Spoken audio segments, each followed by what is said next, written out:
outline for you how we will go about the morning session. We will have presentations by each of our speakers, and then at the end of it, we will have time for discussion, about 10 to 15 minutes of discussion. Just by way of introduction myself, I am a professor at the Dominican House of Studies, the Pontifical Faculty of the Immaculate Conception, which is just across the street, a beautiful building that actually was recently constructed. And so I've been teaching there for about 12 years. I also work for the Bishops' Conference of the United States, which is on 4th Street, which is down the street. With that, perhaps we could begin with our first presentation by Sarah Carrick-Vaughan. And the title of the presentation is Depicting the Question as Well as the Answer. What can medieval art teach us about the architecture and decoration of churches? Sarah holds a PhD in the history of art and architecture from Harvard University. Her field of graduate work was European medieval art. Her doctoral dissertation was the studies of the Romanesque sculpture of Saint Pierre de Mauzac. And we are really looking forward to this because it's really coming out of her doctoral work. Her recent teaching experience is in the Chicago program of DePaul University. And she's lectured at various symposia, conferences. She also gives guided tours in various art museums in Chicago particularly. She was a teaching fellow at Harvard University from 1984 to 1987 and has helped organize exhibits as a summer intern as well as outside of that. So please join me now in welcoming Sarah Carrick-Vaughan.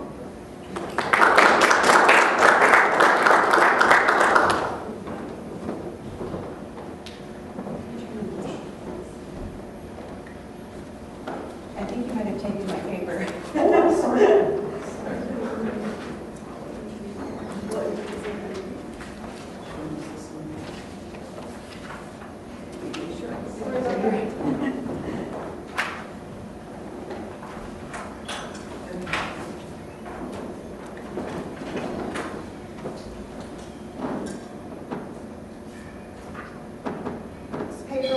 Architectural sculpture of a French Romanesque church, as Jem said, called Saint Pierre de Mauzac, or Saint Peter of Mauzac.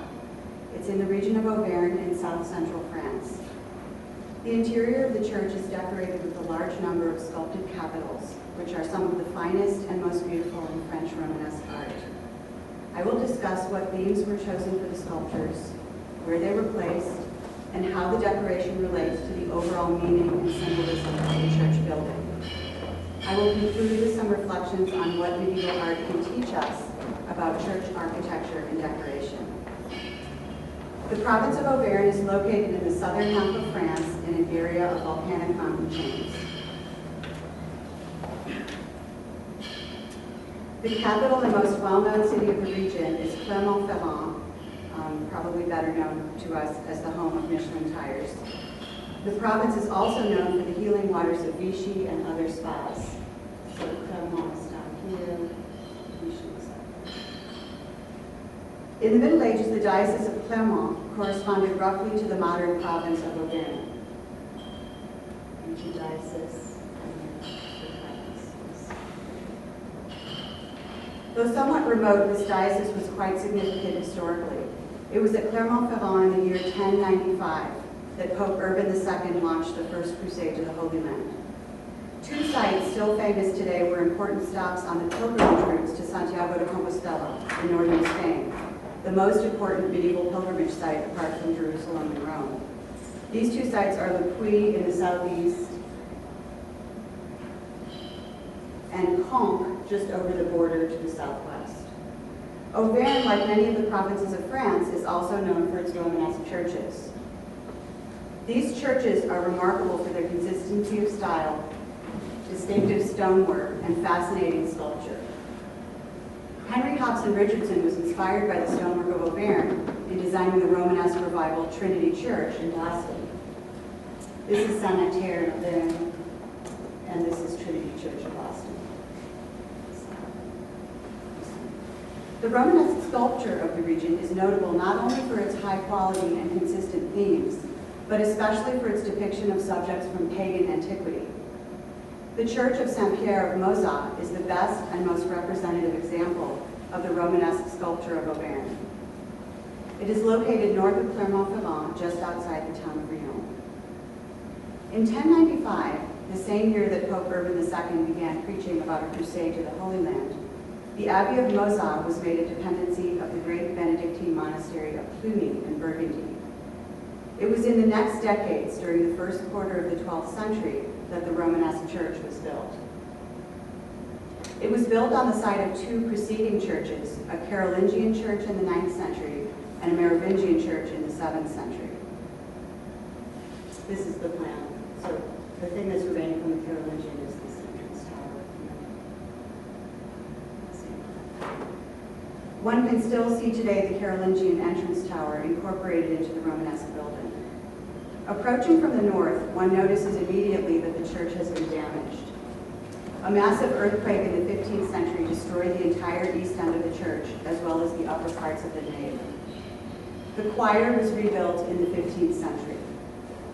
With most of the original nave intact, and with the remains of the original crypt still accessible, one can envision the original Romanesque church.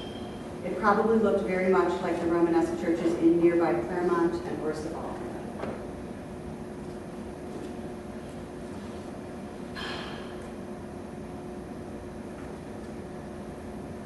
This is the interior of Notre Dame Court.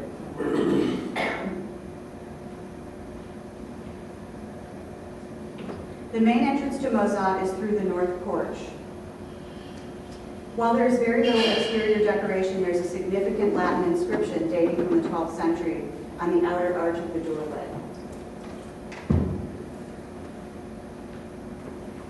It reads, Ingrediens templum referat ad sublimia vultum, intraturi aulam veneransque limina Christi. Entering the temple, turn your gaze to the heights, going to enter his forecourt and venerating the threshold of Christ. This inscription, addressed to all who enter, is a profound reminder of the meaning of the building. The church is referred to as a temple, evoking the Temple of Solomon, viewed in the Middle Ages as the prototype of the Christian church. The words aulam and limina suggest that the entire church is Christ's forecourt or threshold. The words limina Christi refer to the portal itself, which not only marks the entrance to Christ's forecourt, but itself represents Christ, who said, I am the door. And that's very common in medieval portal inscriptions. The words of the inscription give a sense of movement and remind the worshiper that his passage through the church is like a journey, whose ultimate goal is Christ. Entering the nave of the church, one is struck by the harmony and simplicity of the architecture, with its repeating round arches and simple piers with attached half columns. The sculptures, which consist of carved capitals atop the columns, are integral to the architecture, forming the transition from column to arch above. Clearly visible today, they would originally have been painted, and so would have been easy to see. The plants and figures depicted on the capitals conform to the underlying Corinthian structure of the capital and express an architectonic role. The capitals of the nave are sculpted on three sides because they rest on top of half columns that are attached to the large supporting piers of the church. So they're on these piers and then along the side aisles. The capitals from the former choir are four-sided because they stood atop the freestanding columns which encircle the altar. So these 8 columns, and this is called the hemicycle. That's where the four-sided capitals were. One of the most beautiful and well-known capitals from Mozat is that which depicts the resurrection. That's just to show you where the choir capitals would have been. And here's the capital of the resurrection. This capital, sculpted on 4 sides, was originally placed atop one of the 8 columns of the hemicycle, which surrounded the altar. It is currently placed on a pedestal at the west end of the nave, allowing one to observe its beauty and detail at close proximity. The resurrection of Christ is portrayed through the story of the 3 women going to the tomb, as was common in Western medieval art. The scenes primarily follow the Gospel of Matthew, with some elements from Mark. On one side, we see the 3 holy women approaching the tomb, each one bearing a perfume jar. The central woman who looks straight at us and holds her hand up in a gesture connoting amazement is certainly Mary Magdalene, who was always singled out in the Easter plays.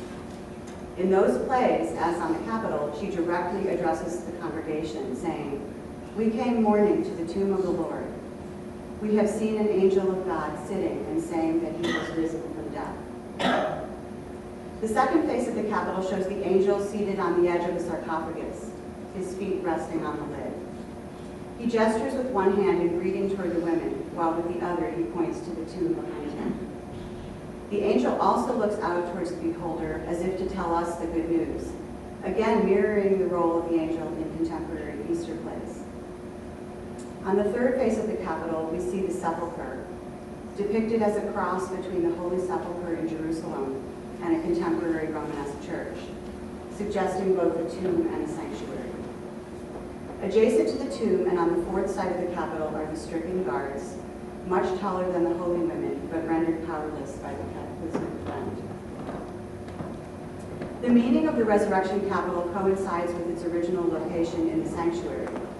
This is true not merely because the central message of the Christian faith was placed at the center, figuratively speaking, of the church, but more than that, the altar is the place where the resurrection symbolically takes place during the Mass.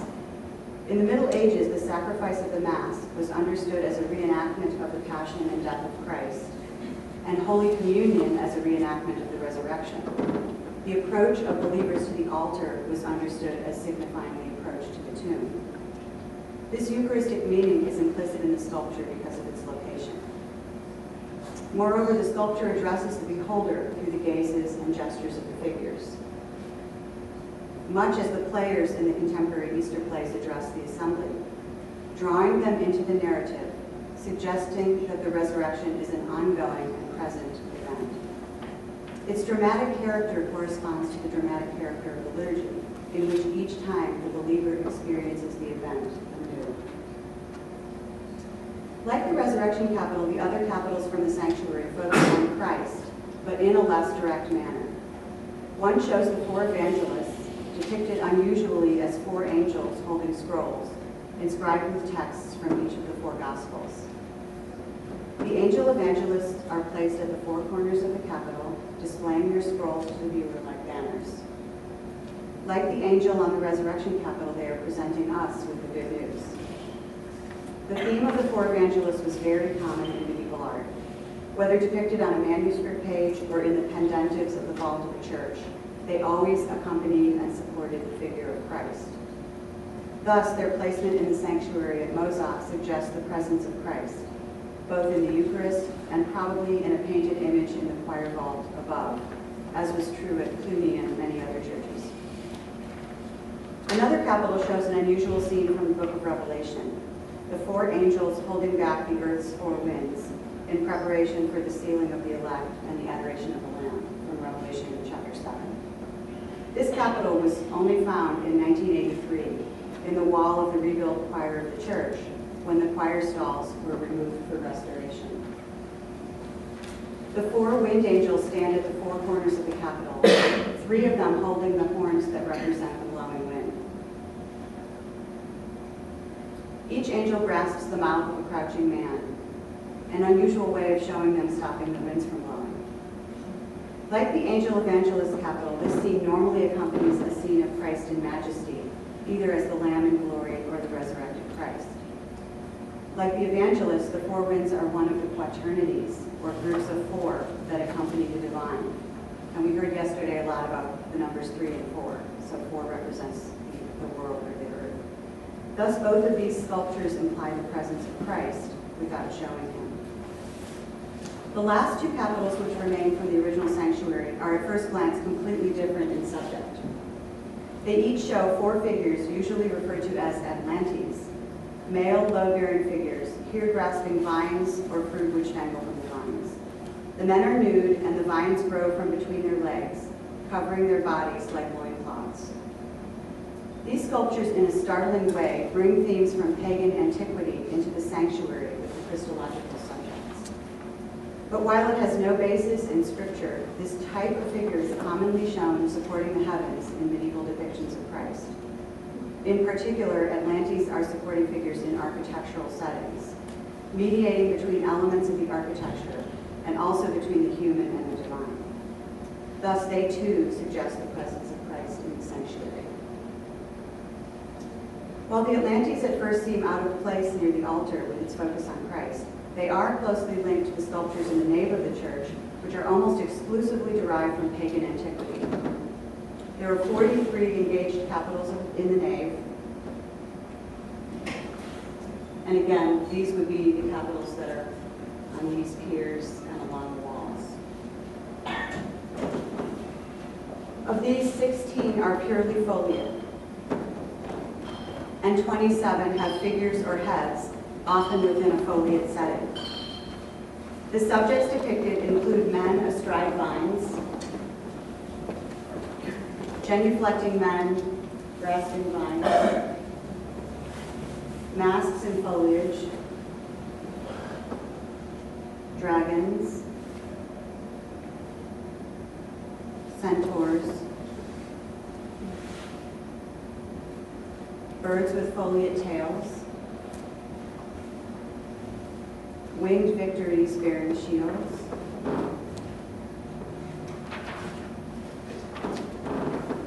griffins flanking a chalice, and men riding goats. These subjects are beautifully carved with great attention to detail. They are of the same level of quality as the sculptures of the sanctuary and clearly made by the same workshop. Notable features of these capitals include deep carving, figures conforming to the underlying structure of the Corinthian capital, an expressive use of symmetry and asymmetry. And I'll just put a little aside in here, is that yesterday all we heard about was symmetry, but in the Middle Ages there was a lot of asymmetry. And a play between realism and fantasy. But perhaps the most striking characteristic is what one scholar has called the astonishing symbiosis between the animal and vegetal worlds. Not only are human and animal figures placed in foliate settings, but they are intertwined with vines, grasping fruit, or seated on leaves. Tails become plants, beards merge with the canvas. An interesting combination of man, animal, and plant is the goat riding motif, which is the one on the screen. The goats themselves have plant tails and beards, and this is another capital of the same theme. There are two of them. One man riding the goat carries a flowering branch, and the other grasps the goat's flowering tail. Man, goat, and plant are connected and even merged. On another capital, one of genuflecting men grasping vines, a hand emerges from the ground and grabs the ankle of one of the men. I don't know if you can see this, but there's a hand grabbing his ankle. What the sculptors seem to be expressing is a continuum within nature, between plant, animal, and human being, all of which are connected in multiple ways. But these interconnections do not appear static. Rather, it is as if the architecture of the capital is animated by living forms, exemplified by the hand which emerges from the ground to grasp the man's ankle. In some cases, the conception seems almost animistic, as when tiny heads emerge at the tips of plants. Whatever the underlying conception, the appearance is of living nature animating the architectural form of the capital. The human figure stands out clearly, but is part of this continuum. But why were these particular subjects chosen for the nave of Moza? The themes come from the repertoire of ancient Greek and Roman sculpture, but close study of the capitals shows a more specific link to imagery related to Dionysus or Bacchus, the ancient god of the vine. This derivation is certainly true for subjects such as centaurs and men riding goats, which clearly have a Dionysian character. But many details included with the other subjects indicate that they too have a Dionysian cast. These details include the panther head between two birds, the masks in foliage, the masked idol between the two victories, the griffins flanking a chalice, and the child king with a canthus branch riding a goat. Those are all symbols of the god Dionysus. The abundant and precise references to Dionysian mythology show clear purpose on the part of the designers of the church. The nave sculptures as an ensemble seem to show the pagan past, the time before Christ. Together with one scene from the Old Testament also in the nave, the sculptures represent humanity and nature awaiting the redemption that came through Jesus Christ, the true vine, who gave new meaning to the old imagery. That these subjects are so emphasized and even lovingly portrayed shows that Christianity was not seen as negating or simply replacing what came before, but as fulfilling or redeeming it. The pagan imagery at Mozart takes on a deeper meaning because of its location with respect to the Christological imagery of the choir. With this understanding of the church, passage through space represents the passage through history. Christ's presence at the altar redeems all of history as it redeems all of nature. I would like to conclude with some observations about what we can learn from medieval art concerning the architecture and decoration of churches. First, medieval art is not primarily didactic. While often referred to as the Bible in stone, medieval sculpture is only secondarily meant to tell a story or instruct. Its first role is liturgical. Integral to the architecture, it expresses and participates in a living reality that is embodied in the sacred space of the church building. Like the liturgy, the decoration expresses something happening in the present and addresses the believer, calling forth a response. Through its beauty, its content, and its placement within the building, the art of the church expresses and gives greater meaning to the sacred space. The second observation is that medieval art did not leave anything out in its depiction of salvation. It depicted the question as fully as the answer. Images of the pagan, of sin, and of the violence of man and nature were not only included, but made the presence of Christ in the church more meaningful and thus more alive. The Dionysian imagery at Mozart, for example, gives greater significance to Christ as the true vine. The human and the pagan past were not censored, but were viewed as part of the path towards Christ, who is the goal. This is interesting to consider in light of modern church decoration, which tends to focus almost exclusively on the answer, Christ, Mary, and the saints, without explicitly showing the question, human sin, nature, and the need for Christ. Put another way, medieval art included that which Christ came to save. By including this, medieval art expresses a certainty that Christ makes new all of the world and all of history. This certainty and the resulting breadth of imagery in medieval churches is one of the great lessons of medieval art. Thank you.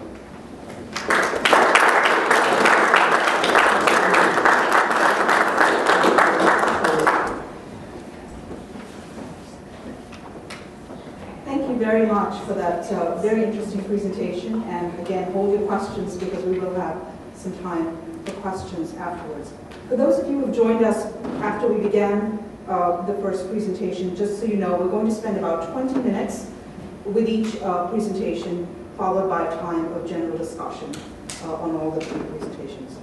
Our next speaker is Mr. Andrea Pacciani.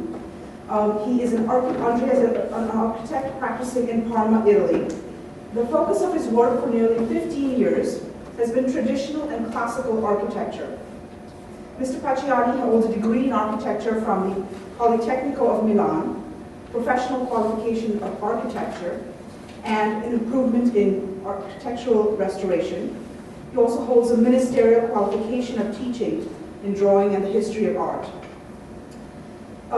For a decade, he has been teaching in various locations, including in Parma, and also offered various courses in in drawing and the history of art.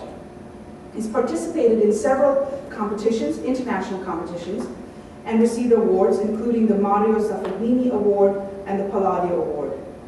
Mr. Pacciani will present to us his lecture on the doctrine of imitation in art and in the faith. Please join me in welcoming Andrea Pacciani.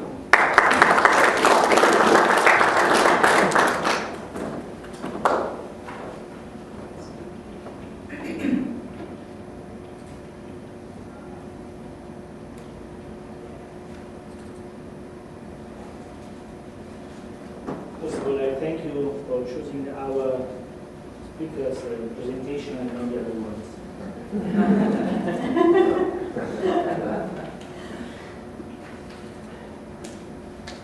I'm not very able with PowerPoint. Questo dovrebbe... Should we do a start? You want to start? Okay. Briefly, I come from Italy. It's the only country in the world where construct to build sacred architecture and classical approach is forbidden. And maybe will be the last one that I hope they begin again. I occupy myself in classical architecture since 1992, but I occupy myself in sacred architecture only since last summer.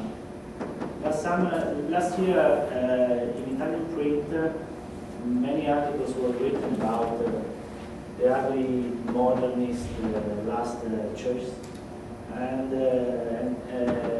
writer on a national paper ended his writing says that if his children working with him can recognize a church working on the street in Italy, he hoped that someone make Andrea Pacciani build a church. So I had to accept this invitation and to occupy myself this time in sacred architecture. Even if I am a Catholic and practice you know very well the last decade of modern contemporary church in Italy. We have some icon church that we cannot forgive.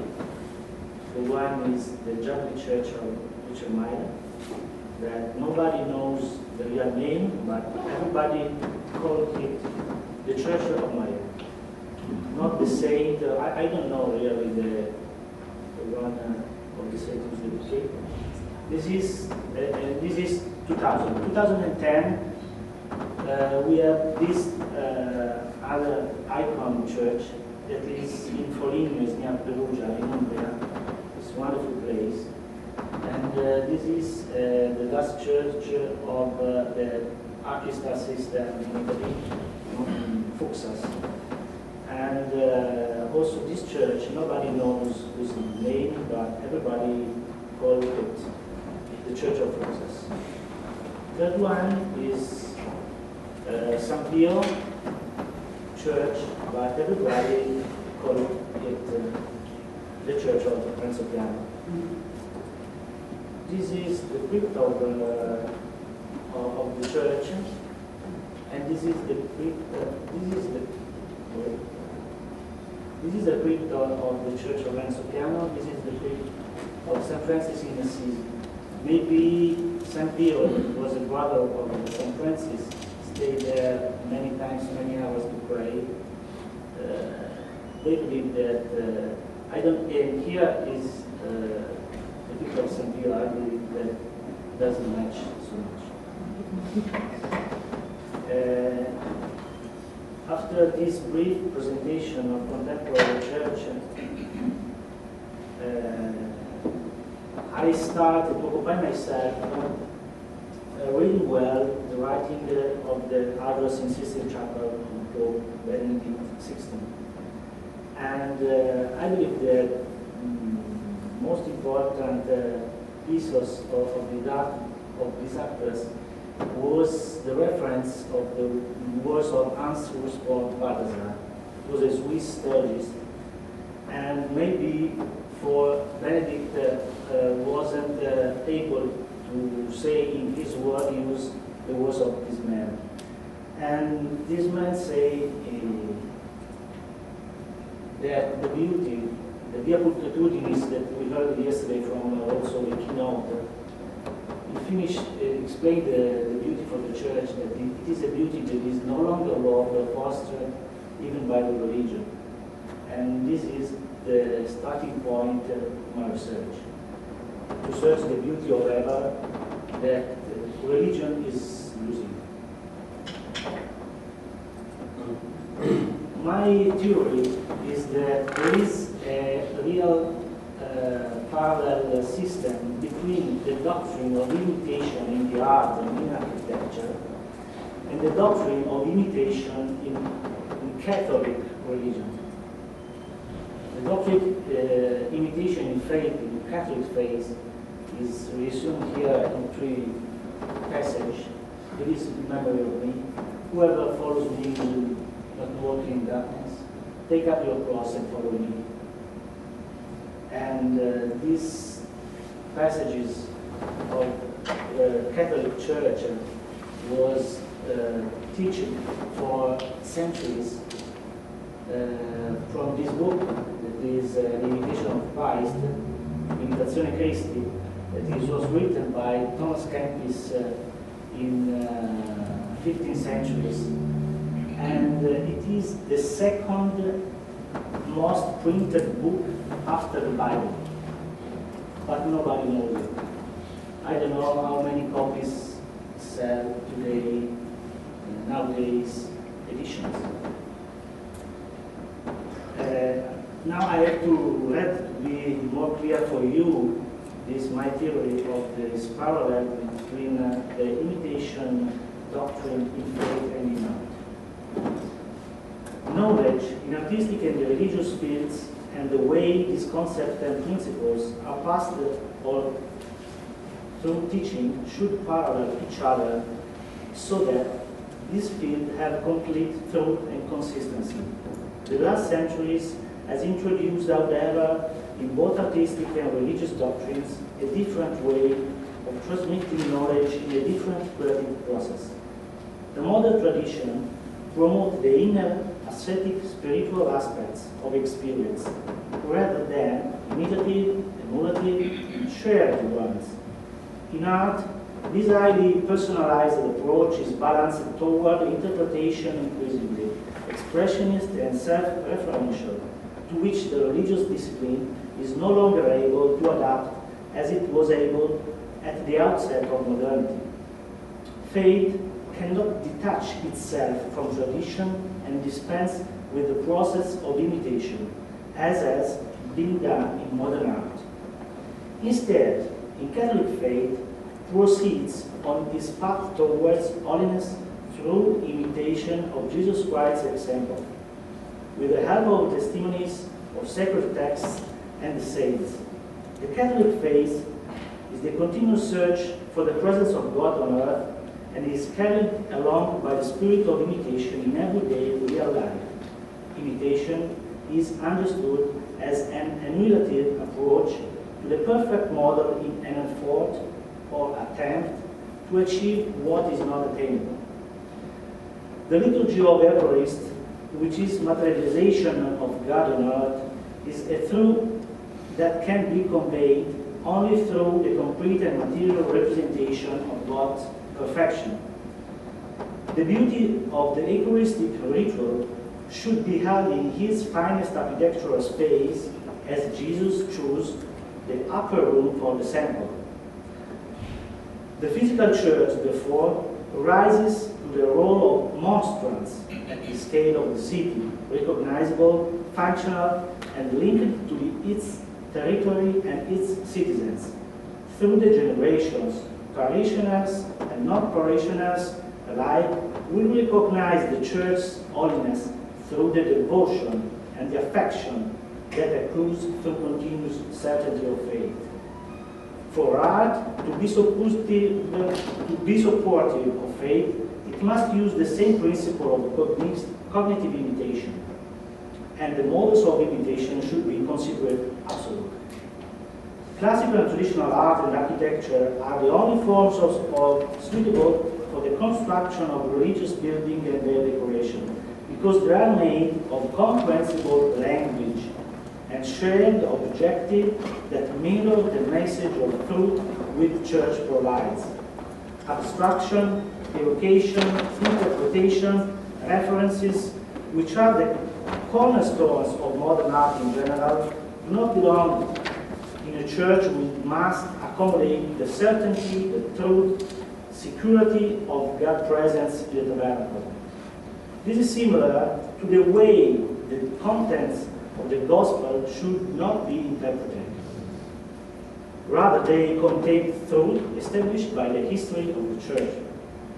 Unfortunately, contemporary culture thinks of art in terms of originality, creativity, expressiveness, and autonomy from shared and pre-established models, with the goal of always synthesizing the content in different and unique ways. The artistic project today is conceived as a statement of its time, disjointed from the past and something which passes.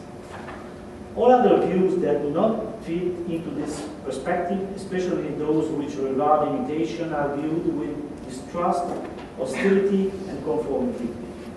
Acts of imitation are seen by modernist artists as constraining the self-expression and originality, and the artists are not being on their time.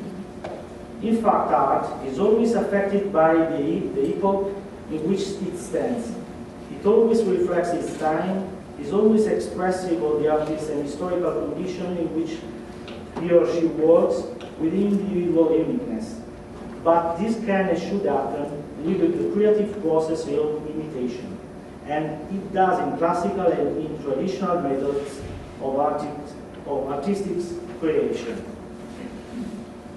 Art that is an imitation of the model, which has permanence, is a value safeguarding against the changes of the history. The imitation of a model is an attempt to achieve an ideal never actually seen or knowable in its full perfection.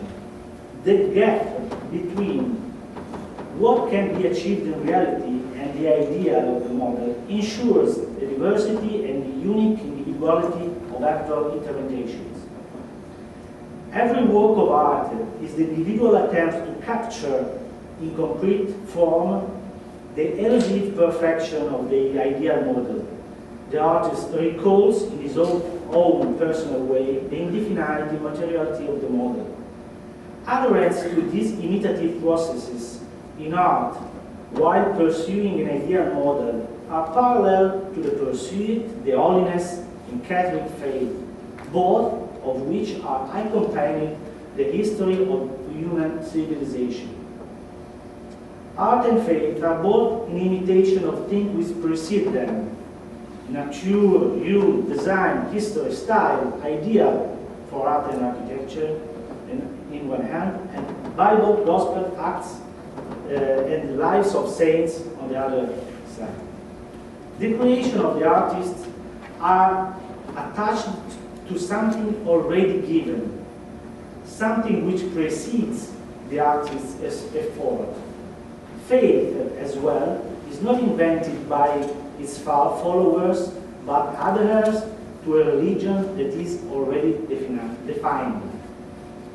The model or ideal, or the ideal, is a common reference point for both the artist and the viewer, as well as the sanctity that must be lived on earth is something which all people will recognize.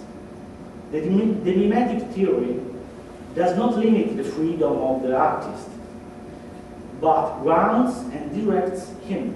Likewise, every saint has been able to build his own holiness within the doctrine of the Church. After reading this my theory, I want to face-to-face briefly. I believe that the first functional task of the building in the church is to give to the people that go to there to pray to join his face-to-face relationship with God. And everyone who pray, who believe in God, having his mind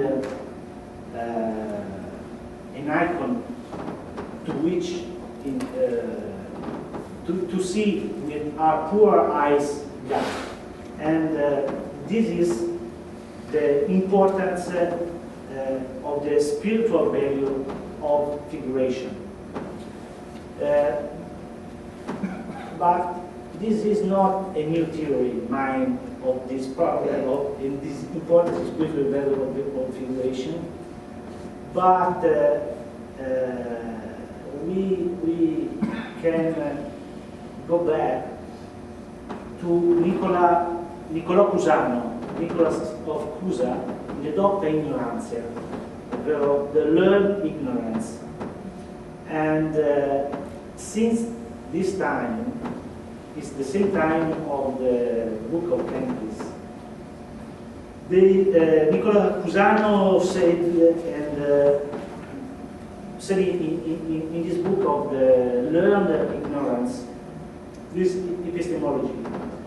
The epistemology of Nicholas Cusa is based on the idea that the possibility of knowledge is based on the ratio between known and unknown. This is stated clearly in this work, The Docta Ignorans, in 1440, precisely the learned ignorance. What you know is known only by relating to what you don't know, but this became possible only when the unknown, a minimum, has to do with what you already know. The position of learned ignorance, it is the only one that you can take in front of God as a perfect and infinite being, unattainable to the possibility of imperfect knowledge or finished of man. Only approaching God, you can turn this ignorance in his learned ignorance. The true knowledge of God, and therefore the true nobility intellectual approach to God, to truth, it is not by degrees, and it would be impossible to keep grades on, but in a perpetual and unique effort that brings the total ignorance to the total knowledge. So, since that time, the Church built his history in the grow up the faith inside his people by this gap between the truth that the Church teach and the capability of the people that can understand it. This is only a scheme, a geometrical scheme to explain that the continuous research of the truth is not for grade to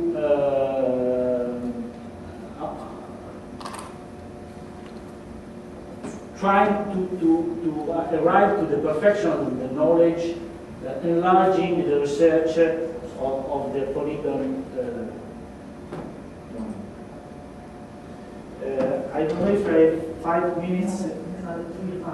Okay, only to explain that my entry competition for the symposium was based on congenitas.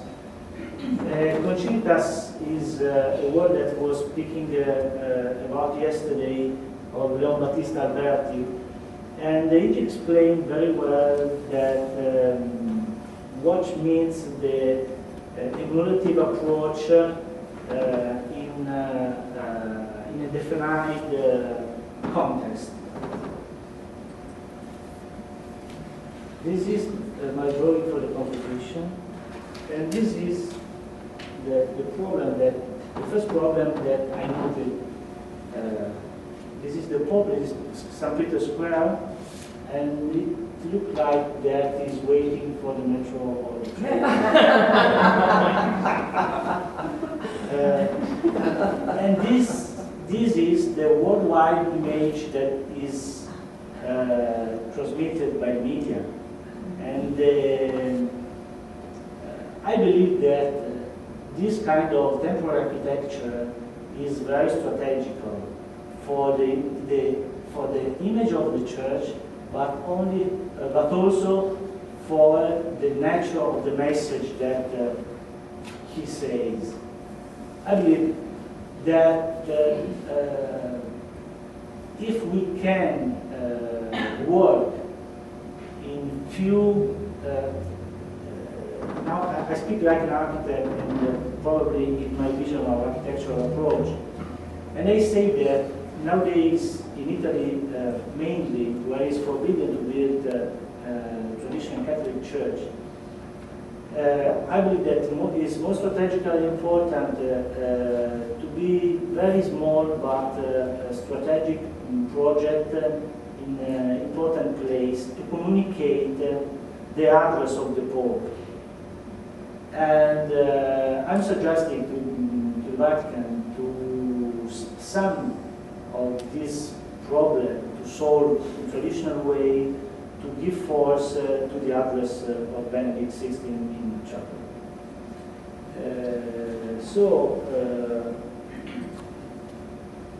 The congenitas for this kind of project is to build something that have to do with St. Peter's. So it is not the architect that put the sign in St. Peter's Square. I believe that I hope that also Arc System doesn't want to leave a sign in the midst of St. Peter's Square.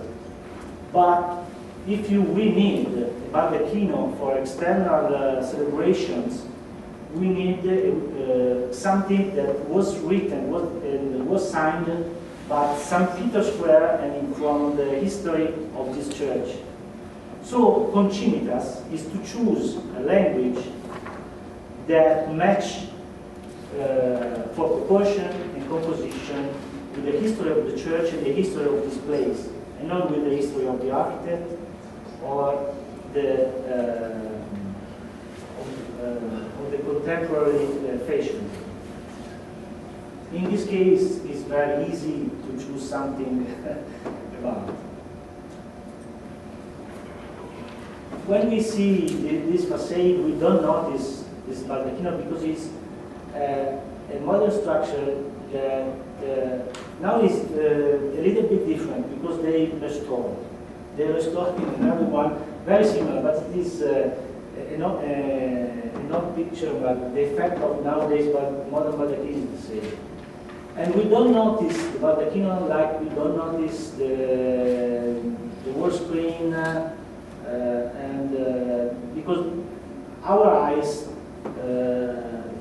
detach completely when some ugly are not mixed with entire.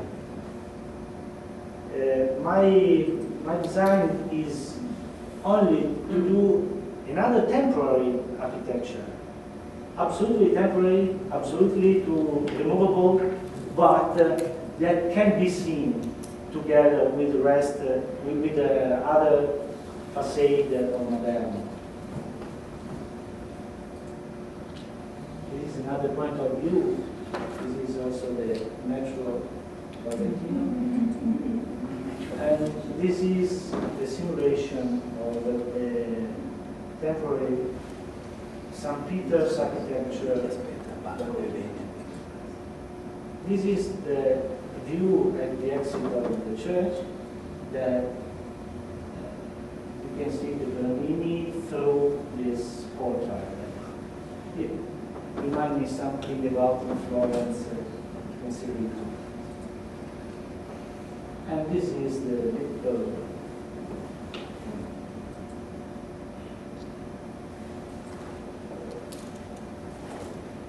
okay, that's all. Thank you very much.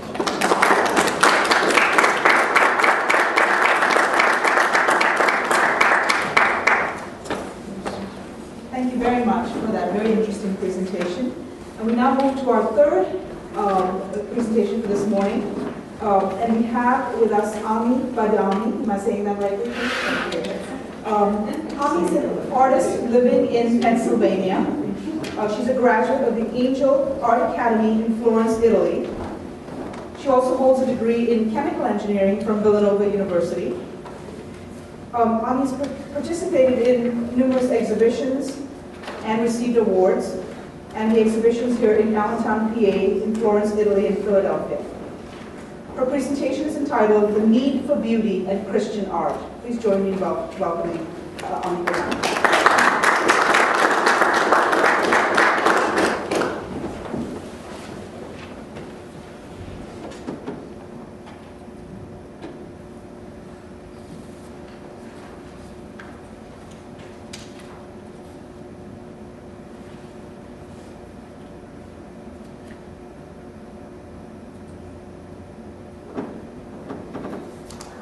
So I'll just give you a quick overview. I'm going to talk about the need for beauty, but I'm also going to get into the need that the church has for the artist, and also that the artist has for the church, and then how that is manifested in the liturgy itself.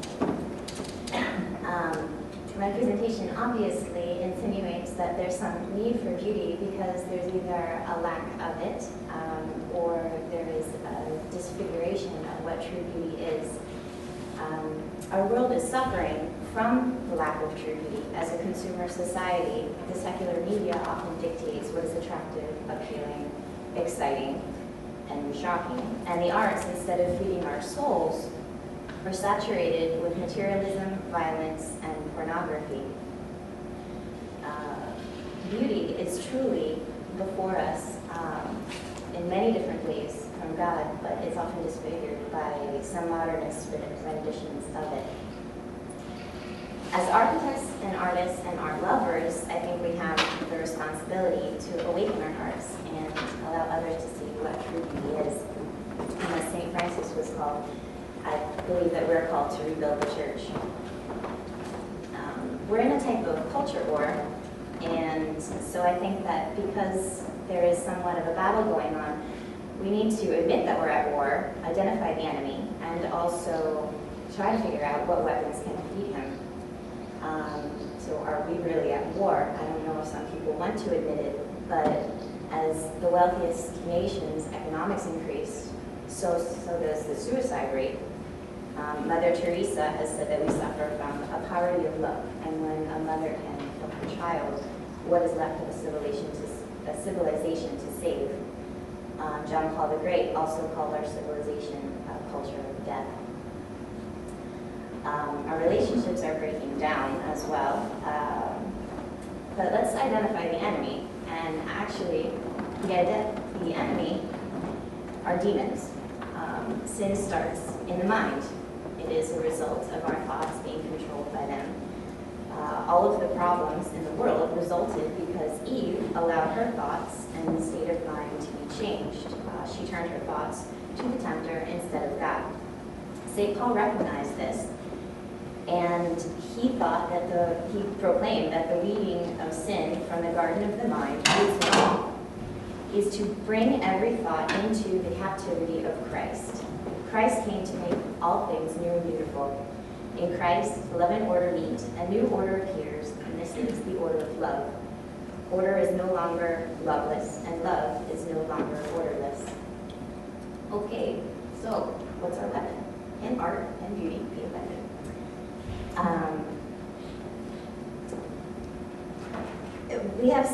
We've often heard said many times that a picture is worth 1,000 words, and it's a bit cliche, but it's true.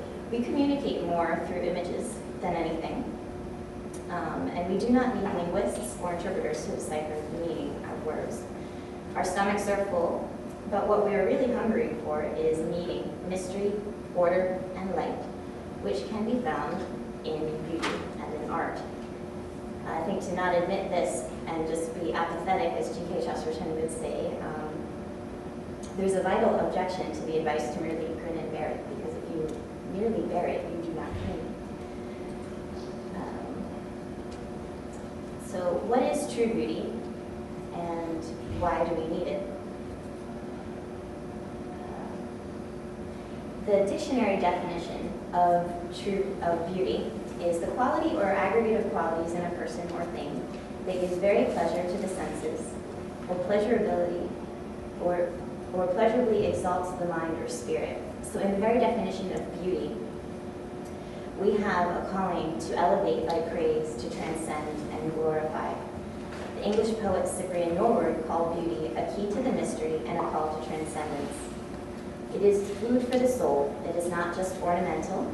It is necessary for our psychological and well-being.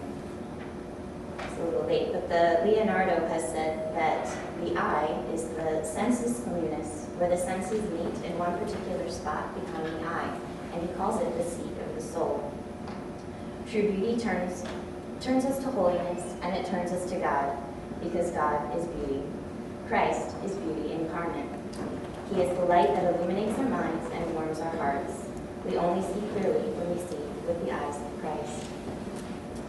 Benedict, in his November address to artists, truly addresses the need for beauty and the artist's need to relay it to the world. He said, "The world in which we live runs the risk of being altered beyond recognition because of unwise human actions, which instead of cultivating its beauty, unscrupulously exploits its resources. What can restore enthusiasm and confidence? What can encourage the human spirit to rediscover its path, to raise its eyes to the horizon, to dream a life worthy of its vocation, if not beauty? Beauty that is authentic, not merely transient or artificial, is by no means a supplementary in our search for meaning and happiness. The experience of beauty does not remove us from reality. On the contrary, it leads to a direct encounter with the daily reality of our lives, liberating it from darkness, transfiguring it, making it radiant and beautiful." So art is incredibly powerful in order to, it is the vehicle for beauty and a tool that comes in a variety of different forms. So these are my little visual aids. At first I struggled to kind of depict this, but first we have art can be our spiritual compass. It points us in the direction towards truth and towards God. In the Book of Wisdom, it's written, "Through the grandeur and beauty of created things, their original author, God, by analogy, is seen." Beauty is also our spiritual link. We are spiritual beings.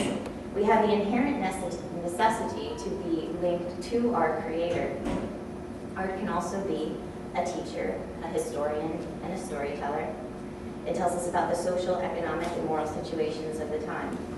Its symbols and colors and shapes, analogies and metaphors teach us about faith, love, and life, and fills our senses. It catechizes and enlightens. Beauty through art is also a spiritual magnifying glass. Herman Hesse says, "Art means revealing God in everything that exists." Art and our love for beauty bring the mysteries and beauties of the heavenly realm more in focus for us. Kind of a little case study for each one. There are a zillion examples. But as art is a pointer, I think what's important to realize is that as human beings, as finite that we are, sometimes the intellect can get tangled in the web of the infinite, the divine mystery, making it difficult to know and reach God. Art sort of untangles these strings of insufficiency, doubt, and apathy, and brings us into a type of fourth dimension where the inconceivable becomes tangible. It directs us to a place where we can rest satisfyingly in the realm of the infinite, without things completely defined and comprehensible to the eye, yet totally comprehensible to the spirit. This is an example of Raphael's painting where all of this is in the Vatican, I'm sure all of you are familiar with, but all of the great theologians and philosophers are confused in discerning the true presence of the Eucharist. Everybody is focused on God, and there's an incredible story to go along with it. Beauty is our spiritual link. Even an icon artist, he prays before, during, after his creation. It is an artist's response to a call for beauty from the master creator, where one's needs to create is married to their faith. It's an endeavor to draw the created closer to the master creator. When the artist is creating beauty for he who is true beauty himself, the work he is doing becomes sanctified and a covenant is formed. This is Van Dyck's penitent St. Peter. It immediately puts you into his position, feeling his feelings, directs you completely, immediately, links you to God. Art is a historian and a storyteller. Da Vinci said, by means of her basic principle, that is design, she, or art, teaches the architect to make his edifice so that it will be agreeable to the eye. She discovered the characters by which different languages are expressed, has given numerals to the arithmetician, has taught us to represent the figures of geometry. She teaches matters of perspective and astronomy, machinists, and engineers.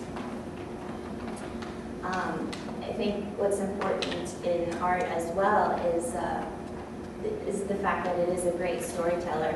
Here is an example. This is the cathedral in Orvieto, where there was one of the priests in saying Mass a little bit outside of the city doubted the true presence of the Eucharist, and then the Eucharistic miracle took place where he actually, it was approved by the church. Those relics are in the sanctuary, and the frescoes depict that story. It remains there for all time. Paint and plaster do not lie. This is a few more images of the cathedral and its splendor and its grandeur. Art is a spiritual magnifying glass. I think we can kind of think of the analogy of a child when they direct the sun's light through the magnifying glass to burn something. Art truly inflames us, lights our hearts on fire, and gives us that love for God. One example is the Estación de Santa Teresa, and she had a vision of God, and her heart was pierced with a love for Him. This is one of my personal favorites. But you have that identification with the saint, and it leads to devotion, pierces your heart with love for God.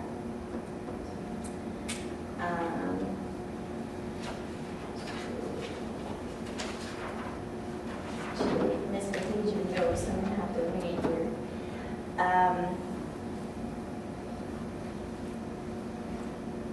Oops.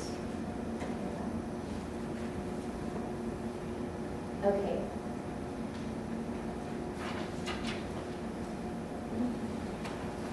So I have this slide up because the art, true beauty is actually Christ Himself. And this is an image of the Shroud of Turin. It's one of the only images that we have that is not made by human hands. And it's also one image that has led to the modern portrayals of Christ. And here's also an image in Palermo, Italy. And I think that we as artists can identify with this portrayal of Christ in the sanctuary, but what was important to me when I visited this was that there was a scene of the Annunciation at the threshold. So before you meet Christ, you have Mary saying her fiat to accepting God's will. I think as artists and architects, we need to accept God's will to make manifest the beauty that He has used to create us, and to put that into our work as we move forward. 3 minutes. 3 minutes. Was that 20, or did I get cut short? Actually, we were running a little short of time, but another say 5 Holy minutes. schmoly, all right. Okay, so Catholic Church is the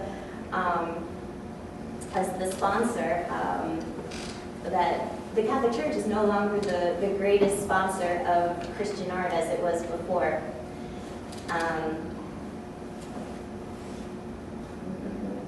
So as St. Paul says, we need the artist's collaboration in order to carry out our ministry in preaching and rendering comprehensible to the minds and hearts of our people the things of the Spirit, the invisible, the ineffable, and the things of God Himself. Your art consists in grasping treasures from the heavenly realm of the Spirit and clothing them in words, colors, forms, making them accessible. I'll share also with you another quote that now I'm condensing, that was written by the Pope when he was still Cardinal in 1985. He says that the only really effective apologia for Christianity comes down to two arguments, namely the saints the Church has produced and the art which has grown in her womb. Better witness is born to the Lord by the splendor of holiness and art, which have arisen in the community of believers, than by the clever excuses which apologetics has come up with to justify the dark sides. Christians must not be too easily satisfied. They must make their church into a place where beauty and hence truth is at home. Without this, the world will become the first circle of hell. Now we're in rapid fire condensed mode, but the artist meets the church. Oftentimes people have asked me, how did you think of that? And I think that as human beings, we are always a result of every past experience that we have. And so to say that an idea has only one origin spot is kind of, it's not really valid. Ideas truly come from the place of the eternal within us, where, as St. Augustine would say, God is closer to us than we are to ourselves. The artist, in order to be a betrayer of the images of the eternal, messengers of beauty, and caretakers of the lovely, must be spiritually nourished, healthy, and firmly planted. We really, truly need the church. One of my favorite writers is Frank Sheed, and he says that the test of anyone's mind is what is in his mental landscape. It's not even enough that we should see the same things as other people, plus the things that the church sees. Because what the church teaches affects even the things already in the landscape. It is like a physical landscape at sunrise. It is not that you see the same things you saw before, and now you find yourself seeing the sun as well. You see everything sunbathed. Similarly, it is not a case of seeing the same universe as other people and then seeing God over and above. We must see it God-bathed.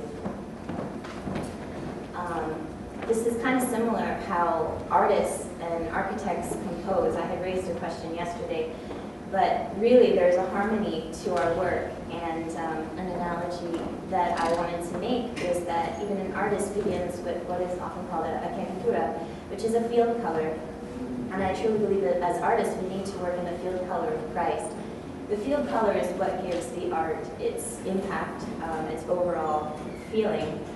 For example, the one on the top right is the lamentation of Adam and Eve over Abel, and you have that bluish tone which gives that sense of anguish and sorrow.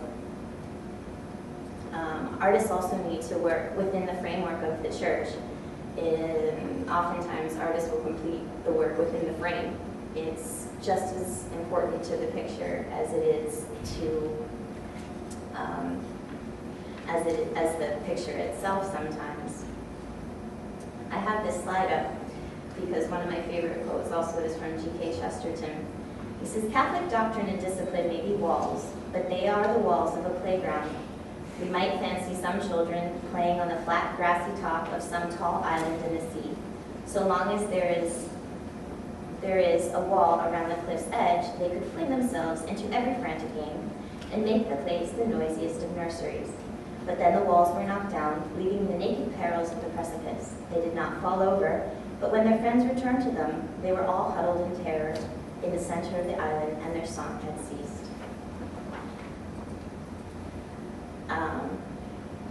I think that our song should not cease, and I think that that as artists, we need the church. The church needs artists. As in the Second Vatican Council, the church proclaimed that they always look to artists and their ability to make manifest the principles of the faith in the work. The liturgy is the place of the convergence. It's where heaven meets earth. It's where we have access to the Father through the Son by the power of the Holy Spirit. It's mankind's movement towards Christ and Christ's movement down to meet men. All forms of sacred art, then, need to serve and extend the traditions of the Catholic Church. Just as Christ illuminates the world and man is lifted up on the ascent towards Christ, so too must the architecture and the artwork that is within its walls serve to sanctify the space in which worship takes place. All of the things in the church, the architecture, the sculpture, the paintings, need to promote the sense of a sacred space, elevate the spirit, enlighten the soul, and aid in that continual ascent towards meeting Christ. I think I'm running out of time, and I have a little bit more to talk about and kind of some case studies of churches and the art in it. But maybe I could end with a prayer. Yeah, okay.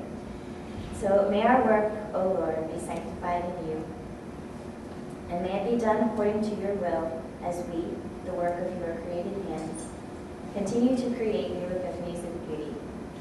May true faith return with vigor to renew the liturgy, May we create sacred spaces and sacred art to be a reflection of your beauty, lifting us up, pointing us to you, centering us and illuminating our hearts in a conversion where the human meets the divine and we experience the wonder of your infinite truth and love. I apologize for cutting it short. Sorry.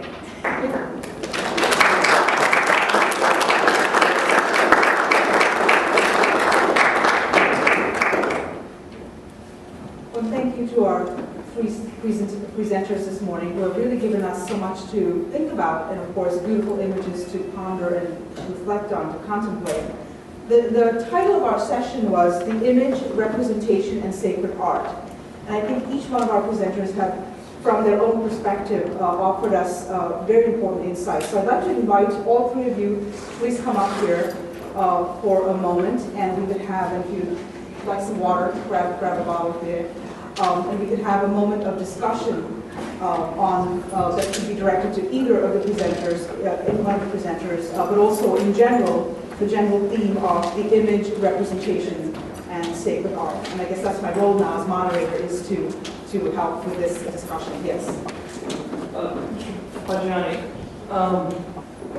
my kind of question is, first off, why is it that you can't build a traditional church in Italy? And sort of a follow-up is it because of the architectural community, artistic community in Europe is so much different than, say, in the United States, in that, I'd say maybe, there's kind of a thought that Europe has sort of embraced this cultural relativism and cultural atheism in a much more sort of broad way than it has in the United States. Why is it that in Italy you can't do this? No, you can imagine that in Italy, where we have the big treasure of the past history of arts and of architecture, to have the power of the choice of the new building and new art to promote in a very small country and very close to Vatican City is very strategic. We have to think also that after the Second World War II, at the reconstruction of Europe and in Italy too, in that period was made the big choice to build close to the past and close to the past time and close to the past building in the same way or not. And I believe that in the 50s was easier for architects and for decision makers to choose the modernist choice. And this choice grew up through decades. And you know the history of architecture, how it is finished. And even if in other parts of the world, classical architecture continues for inertia, continues, in Italy stopped definitely. Nowadays you can count no more than 10 classical architects. In Britain, I know there are about 50. I don't know here in the United States. But I feel that people, the builders, and the human feelings in our country is very tied to classical and traditional yes. And I practiced 18 years in traditional architecture. I restore modern building in ancient one. And I saw and I see the smile of my clients, and I have the lucky to do my practice this in a serene way. Yes, you have a question. Yeah, I just wanted to thank all three speakers. It was very interesting to hear these three different positions from an art historian dealing with medieval art, contemporary working architect, and a living artist. I'm someone who suffers under a lot of ugliness every Sunday when I go to church. To me, I'm a Protestant convert, so went to Wheaton College. I'm an art historian, curator of museums for 20 years. And I am sad every time I go, and I'm delighted to hear these presentations, because I think one thing that came out very clear to me, and I'd like to hear a response from the audience, from the speakers, is the total experience in human scale and how related those things are. I think a lot of the contemporary churches and the interiors confuse beauty with sentimentality. I believe that they reject sophisticated ornamentation and decoration and the role of function. And finally, even that, while it's great that the artists need the church and the church need the artists, I think there's a much bigger challenge, and this goes back to the contemporary architecture of Italy, is that artists also need to be challenged, and artists need to challenge theologians. It's only through a really powerful dialogue, and those of you who are architects know that you have the question. I don't think we're at war. I think it's more sort of, I like that medieval model where there's not a fear of anything and everything can be redeemed. But I feel that the success and transition to more beautiful churches are going to lie in sort of this medieval example that we experienced, an awareness of, I'm so glad you showed that slide of the Vatican. You know, you have this amazing cathedral, and then you have this metro stop in front of it. So, but I mean, I think it's even a greater thing, and maybe I'll end with this, disparaging how visual education, how impoverished we've become, how visually impoverished, and even in Italy, where, or in Europe, where there's a longer tradition of that. In America, I think we had our ups and downs, I think, where people were attentive to material, function, meaning, and scale. But I would like to hear each one of you comment on what you think, from your perspective, would help change contemporary future church architecture. If there was just one thing from the medieval period, one thing from the redesign, how that experience would change, and how an artist thought they could contribute to that change. I mean, that's a simple question, but This actually is a follow-up to that question in your answer too, which is there's a risk of nostalgia. yeah. And I think that, to me, that's what I would add to your answer about why Italians in particular would not want to do neoclassical, because it came from there, and so you have the risk that you're just, I mean, that's a kind of sentimentality too, not to mention a bit of moralism. To just say, this is the best style, we're gonna do this. I like the medieval model too, that's why I presented it, that's what's attractive to me about it. They took what would have been secular in their time, I mean, you have to think how shocking that is. They put the pagan imagery in the church. They had that much confidence that they could put something like that in their church, and that it was somehow redeemed by the fact that this church is about Christ and that Christ is present, both in the Eucharist and in the imagery. It's hard to say what the equivalent would be now, but if I were an artist or an architect, that's what I would be asking, is how can I depict the fullness of humanity in the face of Christ?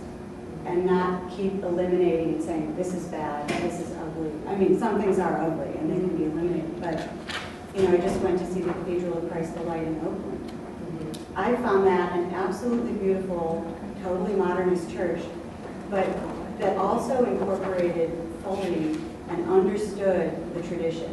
There was just so much in it. I came home from there, and I, on the way home, wrote 10 pages about it. I was just, you know, just all the things that I saw that related to what I see in medieval churches. I mean, I'm not going to go into detail, but, and to me, that's a kind of confidence also, that because the artists and architect and designers understand what the church is for, they felt free to design in that style.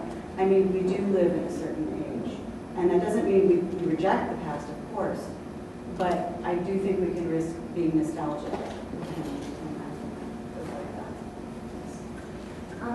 To comment on your, unfortunately, I had a few slides which weren't shown, really depicting different, I mean, there's not just one style of church that's right, nostalgia or not, but it was almost bizarre because I had a slide of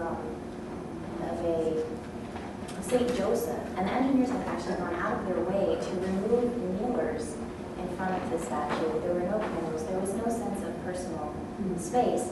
And I think that in some of the new wave, new agey, I don't know what you would call them, churches, sometimes people, especially people who are not really comfortable with going to church, can walk into a building and feel like they are on display. That there's no place where they can, no side altar where they can go into and really be moved by the images that are around them and enter into that deep mystery and that communion with God, whether they consciously realize it or not. And I think that the problem with the images, what I was trying to get to, the secular media, is that if we're bombarded by these images all the time, and so if there are quote-unquote sacred spaces that are completely whitewashed but don't allow us to enter into that mystery, and we have to come up with the images on our own, we're going to resort to the videotapes that are played in our head of what we've been listening to for the rest of the week or the rest of the day. And I hope that kind of touched on that. I believe that the starting point for the future is to begin to think that we are tools of a church that have thousands of years, and not we are tools of the nowadays church. We have to think that we are to build something that is tied to the territory, to the land, and to the history of the faith of the place in which we live. So I believe that we can continue the identity of the success of the church of the past and transmit this success of the faith, of Catholic faith in the future. We can work in the right way for the church. Otherwise, we work for ourselves.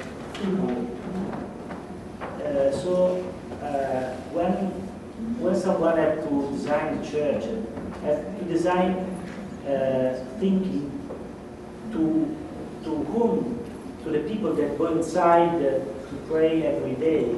The church is not a place to go there once a month like a theater.